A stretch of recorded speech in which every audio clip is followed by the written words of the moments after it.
The players came back on Sunday with good energy, just like I expect. It's a relentless group. I expect them to come back the way they did. They came back with good attitudes. We all know what's in front of us. Michigan's a really good football team. They're top 5 in rush offense, and then top 5 in every category on defense.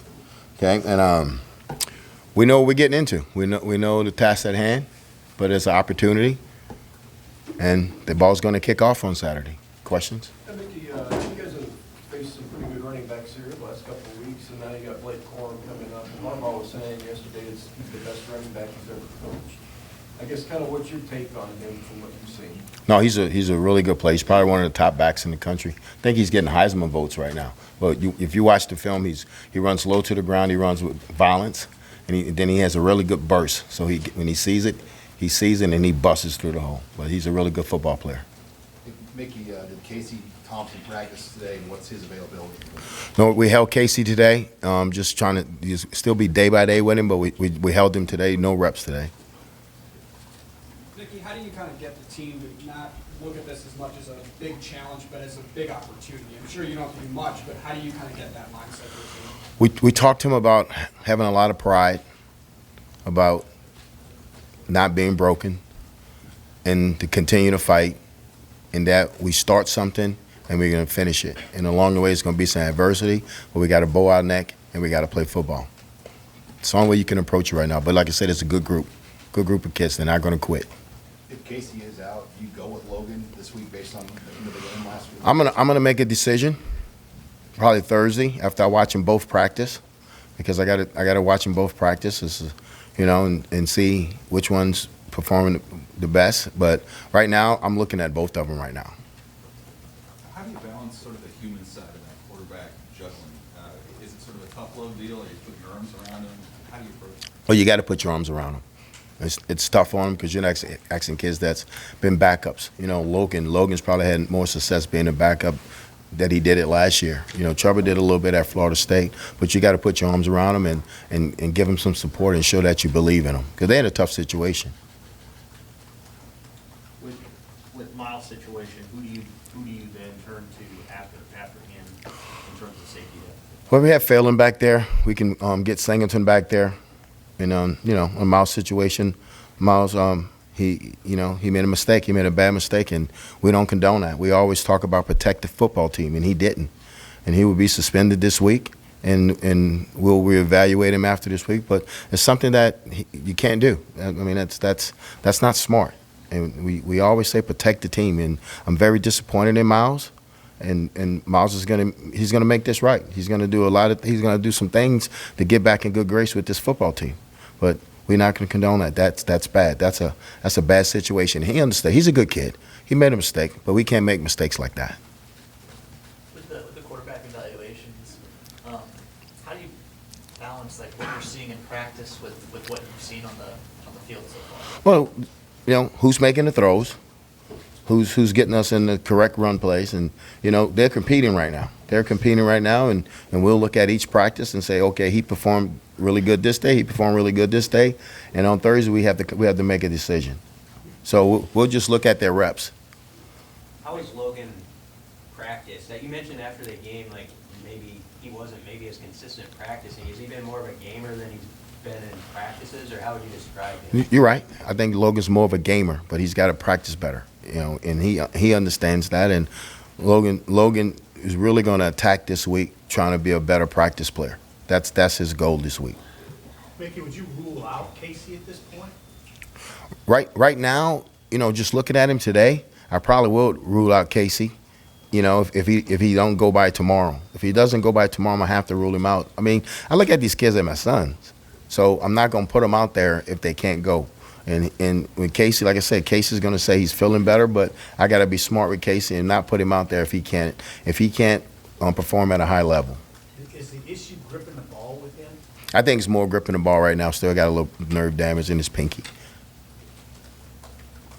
And Mick, how do you get these guys to believe that they can compete? I mean, and not only compete, but they pull off the upset. I mean, you guys are like almost 30-point underdogs. Yes. Yeah. How do you get these guys to believe? Well, you continue to motivate them and talk to them about their good plays and talk to them about playing 60 minutes. We didn't play 60 minutes this past game, and talk to them that we got to compliment each the offense and defense and special teams. We got to work together, and that we're going to do a better job as a coaching staff of working together this week, trying to get them to be successful. And maybe after a couple weeks or a game and a half of seeing both Purdy and some others, do you as a staff still look at it as a situation where one of the guys is stronger at leading your run game and the other one is stronger when you need to throw the ball, or is that more meshed together? Well, we're trying to mesh that together right now. You know, we think Purdy's, you know, the better thrower, but Logan, he can make throws also, and we think Logan's the better runner. You know, it happens like that. Each quarterback's going to have different strengths and weaknesses. One of the things you talked about after the Oklahoma game was the need to slow some things down. You not to give away your game plan, but because of the quality of the opponent that you're going against, is there some tendency to, want to use some clock this week? I think if you've been in this league and you understand what you're looking at as a coach, you understand that you got to slow it down because everybody else is slowing it down. Just the way this league is built, and we got to play Big Ten football, and we eventually trying to get to that. But we got to play Big Ten football, and you got to try to slow it down. Mickey, you said you were going to look at that film to see why the run game slowed down in the second half on Saturday. Did you notice anything in particular? Well, we got to trust and be happy with 3 and 4 yard runs. You got to be happy with them, and so we got to say, hey, we got a 3 yard run. Let's pad it back up and go back at it again, and maybe we get another 3 yard run. You know, now it's 3rd and 4. It's manageable. When you say we, do you mean the coaches or? We, me, you know, the coaches. The kids not calling the plays. Right. We are. So is that conversation you have with? Absolutely. We had that conversation. How'd it go? That's between me and Whipple. Hey, the rankings say Michigan is a better team, and Illinois and Minnesota are the two teams we just played. Mm-hmm. What does the film say about why they might be a little bit better than those teams, or are they comparable to Illinois? Well, they're a very talented football team. You see talent across the board. You see talent when they put their twos out there. It's a very talented 85 scholarship group.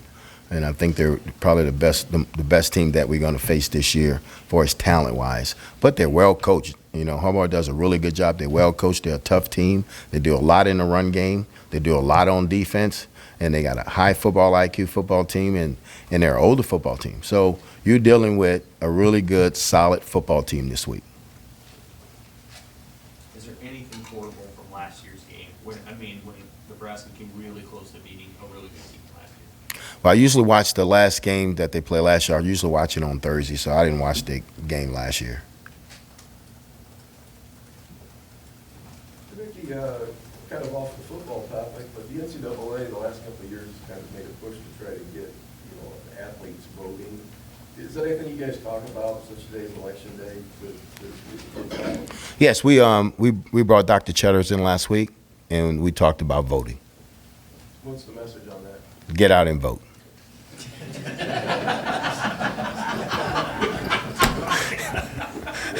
Get out and vote. You can't make them, but you tell them get out and vote. So they're kids. They're kids. They think everything's going to be normal the rest of their life.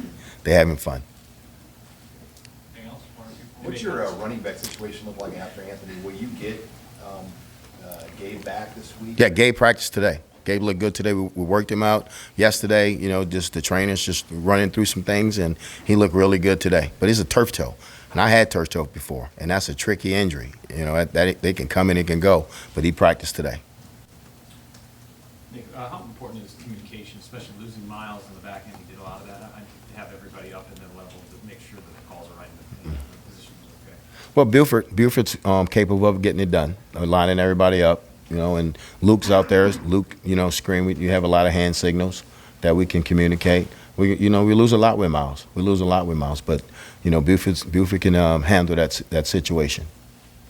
This is a larger picture question. But Okay. as it relates to the safety position, Mhm. there's a lot of guys on the team, but a lot of them, you're again in a position to play as a walk-on. Mhm.